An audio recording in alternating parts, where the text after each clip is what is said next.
Welcome to the Flaming Greek, the hottest cooking show on the planet. Watch the hilarious duo cooking up adventure with the help of the torch.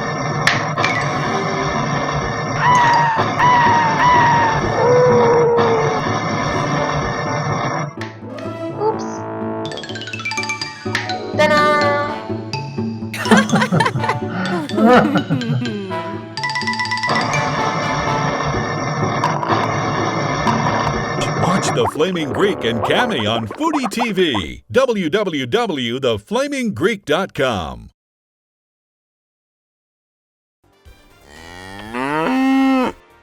This is one of the rooms that we have out of 6 or 8 rooms in the facility. It's our meat hanging room. And in the meat hanging room, all the cattle that we bring in is basically on a truck that swings fresh hanging. Right. So we roll it off the truck and we wheel it into this room. So it comes into this hole, and then as we need to, we bring it into our production room, and then we process it there. Once we cut it down into smaller parts, if we're going to be selling it, it goes to a packing area. Right. If we're not going to sell it right away, we bring it back into this room. So we give the opportunity for restaurants like Peter Luger's, Wolfgang's, Keen's Chop House. Diplomat. They'll come in and they'll stamp their own meat. Gallagher's too comes in and stamps their own meat. Right. They do it weekly.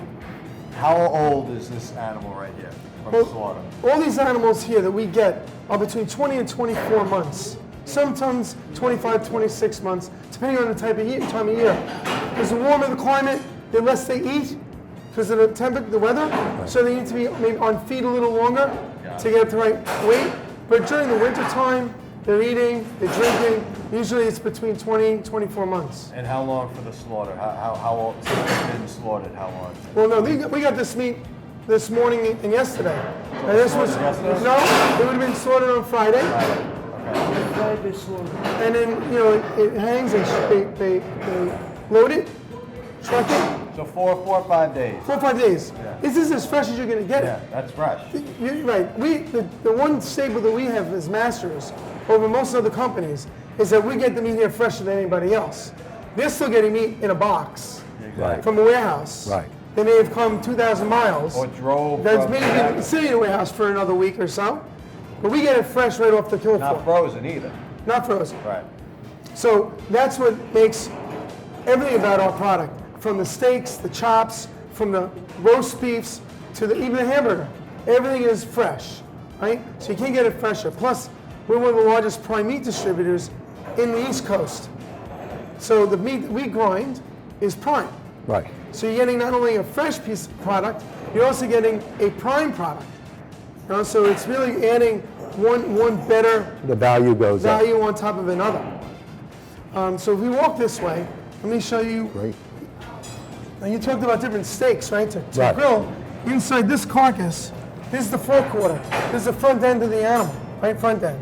And you can see these are all the rib cages. Yep. If you remember Rocky he showed you one side, right? Yeah. He was showing one side, this side, and he said he was punching the meat. Right. And then you saw the meat on the other side, right? Broken through the bone. Right? Right. But in reality, But actually, Right. it It's didn't not do it. happening. it's not happening. All TV land. Never. A truck, but not Rocky. But So this is like the ribeye here, no? yeah. Yes. So this over here, this section here, is the rib section. Right. This is your tomahawk, your cowboy steaks. Everything comes from here. The rib ends over here, and the front end over here is your plate and your brisket. Your pastrami's come out of here, your corned beefs, your Right. briskets, everything's in the front. And what's nice in making a burger is that this breast of the steer has a softer fat, Moisture. which means the fat will burn faster. So if you're using, let's say, a smaller burger or a slider, Right. like a 2 ounce or 3 ounce, it's good to use the brisket section because it doesn't have to be on the grill as long and the fat will still melt faster, right? In the flavor. And the flavor gets Marble. it's added. So fat will always add flavor. Always. Right? Always. Yeah. So this is the brisket in the pastrami section. And in the front, this is where we basically get our chuck. What's chuck made of? Chuck, right? Right. This is the chuck. And inside this piece of meat here, the chuck is the sweetest part flavored of the whole animal. So it's good to have chuck and then mix with something else. So if you wanted, let's say, a blend, like we've been doing JG Melon for over 40 years. And my father designed the formula for them. It's proprietary, right? And we've been selling them the same formula for the last 40 some odd years. And they have different sections of the steer that make up their blend.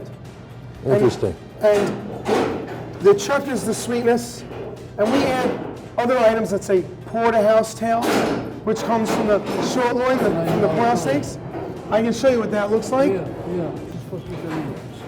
This over here is the short loin. You know the porterhouse steaks? Yeah, beautiful. If it doesn't look familiar from that side, No, I see what you. see? You have the I. filet mignon, you have the sirloin. Well, this is the porterhouse.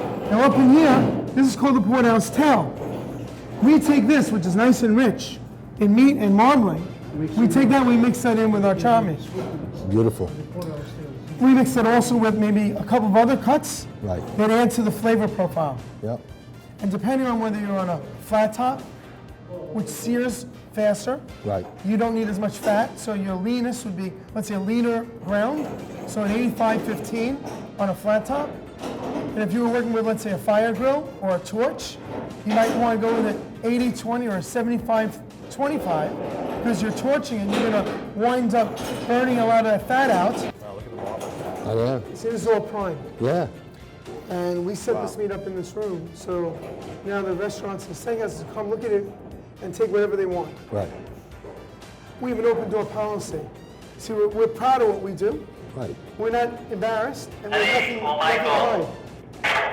There's nothing to hide, right? So we have an open door policy. Right. We want our customers to come see it, because all this meat, one piece is just That would be my piece right here. nicer than the next, right? Any of it. Yeah. And my competitors, they really can't do the same thing, because Right. they don't handle the same volume of prime that I handle. So to give you an idea of what we do, and my father developed, we've been in business for 57 years. And we've been known as being a prime distributor. There are about 2 to 3% of the United States grading. Right. You know, the select choice in prime from Right. the USDA. Prime is only about 2 to 3% of the entire country's production in prime. So every week, let's say there's whatever they Yeah, process, there's not a lot of it. there's only 12,000 to 15,000 cattle. Right. Out of the 600,000 cattle that we process, it's deemed to be prime by the USDA. And you got it. Well, no, we don't get all the, no. I mean, out of 50 states in the country, out of 300 million people, 2 to 3% is prime. Right. So out of all the animals that they process for the week, 12 to 15,000 head a week are deemed prime by the USDA. Half of that are cattle that we wouldn't even look at. Either they're too old, let's say they're 30 months or 32 months, where they, by USDA standards, have to be boneless meat, and all this meat's bone in, right? Yeah. You need porterhouse, has to be bone in, right? Right. So we're not interested for the steakhouses to give them boneless meat, they need bone in meat. Right. So of the half that we're not interested in, it's either too old or it's of a breed that we're not interested in buying. We get the best breed in the country. It's Angus cattle. Angus or Angus influenced cattle. Out of 87 breeds of steers in the country, the best one is Angus. There's only 4 bovines that we're really interested in. It's Angus, Hereford, Shorthorn, and red and black Angus. That's it. And of the 12 to 15,000 cattle, only 7,000 cattle have that Angus influence in it. We probably are responsible for taking about 600 to 700 of that cattle. We may not take the back end, or let's say the rounds, the top Right. rounds, or the roast beefs, but the short loin and the rib, which is the most popular. And because we not only ship here, we ship to California, to Hawaii, to Florida, to Chicago. We are cutting steaks for RPM Steakhouse in Chicago. Korea too? We know we have a couple of steakhouses in the United States that opened in Korea and Japan. We're shipping out a Japan product. So we're extending our quality of our product, not only in the United States, but to elsewhere around the globe. Looks delicious. I have a group of businesses coming from Japan this Sunday. I'm meeting with them here, 18 separately owned businesses. Right. Coming from Japan to see how we age product. Very interesting. You can come follow me, we'll show you the production room.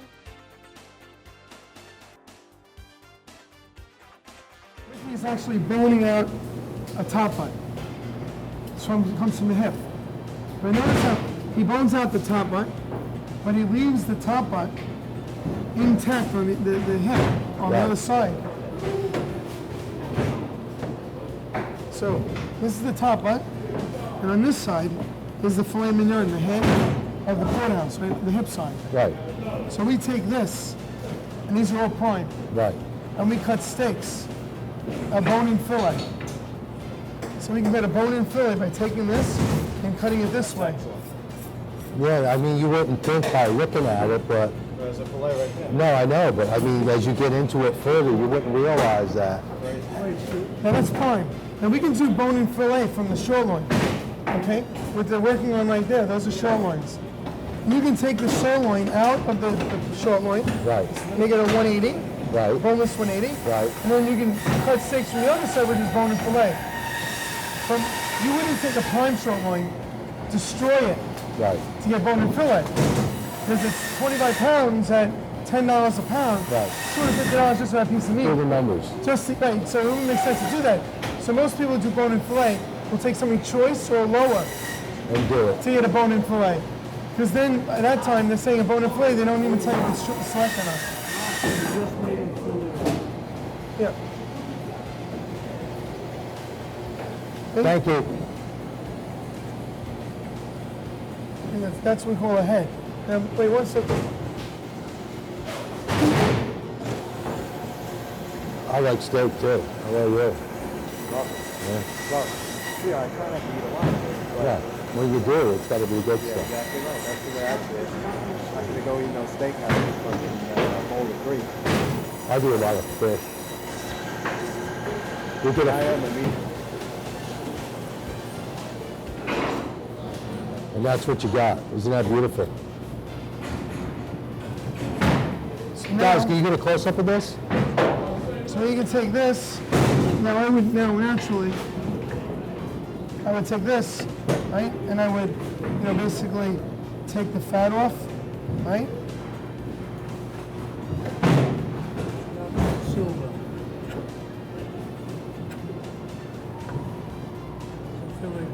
Yeah, it's beautiful.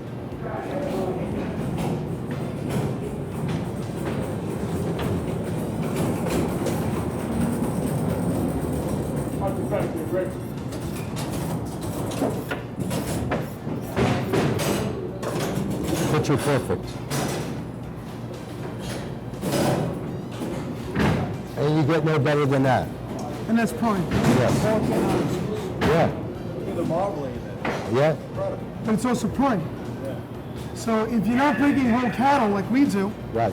the best that another restaurant might do is get something that's choice or lower. Right. But they're buying bone-in fillet from me, I can either give them choice from a shortloin, Right. or you can prime, which is better, the best grade you can get. And the bone, look at all the fat's gonna melt into it. And that's a great piece of meat, right? But you know, if I may say this, we were talking yesterday about olive oil fraud, because there's a lot of olive oil fraud and fish fraud. There's also beef fraud, because the average consumer that walks into a restaurant that's serving supposedly prime beef, who would know the difference? We don't. I know. Yeah, you would. Right, but you see it from the, Yeah, from the cow's mouth. if you wanna come step this way, I'll show you what Yes, we please. grind. So, we were just talking about, different things that we do. But making a burger, ground beef, and a hamburger is something that we also specialize in doing. We don't do hamburgers for the masses. Right. You're not going to find my hamburger in a chain store, A&P. right? Or a fast food hamburger right. joint, right? Even let's say like, I don't know if I can say, your Burger King and McDonald's, your Wendy's. That's not who we sell to. Right. And even restaurants, regular restaurants, run-of-the-mill restaurants, not non-white tablecloth restaurants, probably wouldn't want to buy my product because they may be too expensive. Because everything I'm grinding is all prime. Yeah, but it's good stuff. It's the best stuff. So, and the reason why I say it's the best, that we go beyond, way beyond the normal standard to make hamburger. So what makes us special even just the hamburgers that we make and the ground beef, is that everything we grind is from prime meat. From the fresh cattle that we saw in the other room, and the meat that we're breaking and processing on a day-to-day basis is basically the best grade. And the select choice in prime in the United States Department of Agriculture's grading system. Select being the lowest and prime being the best. And that's basically what we get here is the best. If it's not prime, it would be certified Angus beef choice, which is a program, a certified program that says we're getting the best of choice. So we're not really interested in getting the lower end of the spectrum. You want the best of the best. Right. You want So, delicious. and we can't afford, even a simple thing as a burger, we can't afford to have our burger be mediocre. It can't be just regular. Because if let's say there are 5 people going to a steakhouse, go to, let's say, Peter Luger's, Right. or Smith Walensky, or Keen's, or Wolfgang's, and they have 1 out of 5 has a burger, and that burger's no good, I could risk losing the entire steakhouse as a customer. Right. Because one person says they didn't like the burger, and then the next time they go out to dinner, And they tell their friends on right, oh, let's go somewhere else. So I can't risk losing a big steakhouse because of a burger. So what we do is we also not only do our own fresh grind, but we also have a filter on our ground beef. This system right here pulls out all the sinew and all the, maybe any fragment that shouldn't be part of a burger, that makes your eating experience better. Like a bone, maybe. Bone and bone chip, but a lot of burger companies will chop everything up into Right. sawdust, making a burger so they get all the weight. Yeah. We lose about 4% of all our chow meat, we throw into the garbage. So is this a blend of like chuck and filet mignon that you're using? Well, we use a blend of chuck, some short rib, Right. in this particular blend, some brisket, Right. to give it some leanness to Right. it, right? And if you're working with, let's say, a flat top or a small-sized burger, this would be a good blend. And the texture would be different than a regular burger. Yeah, and the texture is also different. So the key behind this is that we remove 4% of all the product goes into the waste can. We don't. Yeah. See? It almost looks See like, that? like noodles. Wow, so it actually takes out every, See this? Oh, what is it? So what is it? you see all that there? Mariana? That's what they don't very want, unique. some bone. Most people will not How can do you that. tell- how It's a can filter. How can it tell though? We have good question. Cammie, there is a groove on the inside. Let me just show you something. This here, this die plate Yeah. has a groove on the inside of the plate, a little channel. So as a piece of grizzle or sinew or bone hits that canal, It will. it That's really. rolls it down through the canal and not through the holes. That's really. Can I have a die plate? Give me a die plate. Now all that, what you call like waste, Mark, Yeah. that looks very similar to what you would see in the supermarket that they Yeah, would be that's selling it it. looks exactly like that. Doesn't it, with the white and all The that? issue is that this is ground beef. Can I have a die plate, please? Die plate. In here, it's chow meat. But we don't go through the chow meat looking for the bone and the gristle that got discarded. We just throw the whole thing out. That's 4%. Yeah. Thank you. So on the inside of our There you go. die plate is a channel. So once that piece of grizzle hits this plate, a knife comes by and scoops it into the channel and throws it through the hole and out through the tube. So it doesn't go through the holes to come out into our chow meat. It gets caught here. And most people don't do that. And that's what makes our ground beef special, is that I don't want to take a chance losing a steakhouse for a hamburger. So is your dad responsible for this process? We've been working with this for a very long time. I don't know where it originated from. right. Right, it I'm originated sure this here. is manufactured by the company. Right. But and Would you?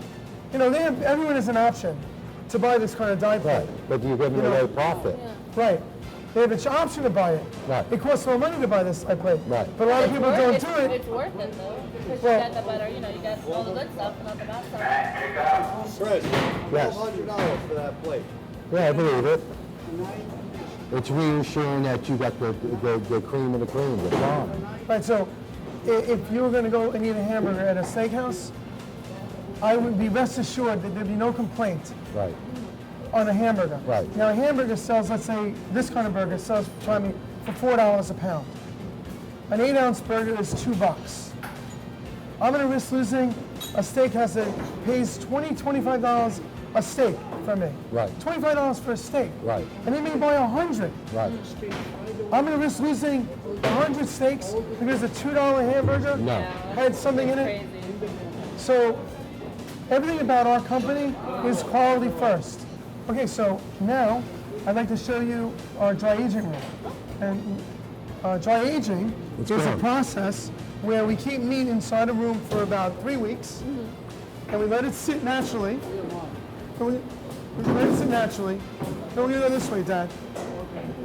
Thank We you. let it sit naturally, and it becomes more tender over time.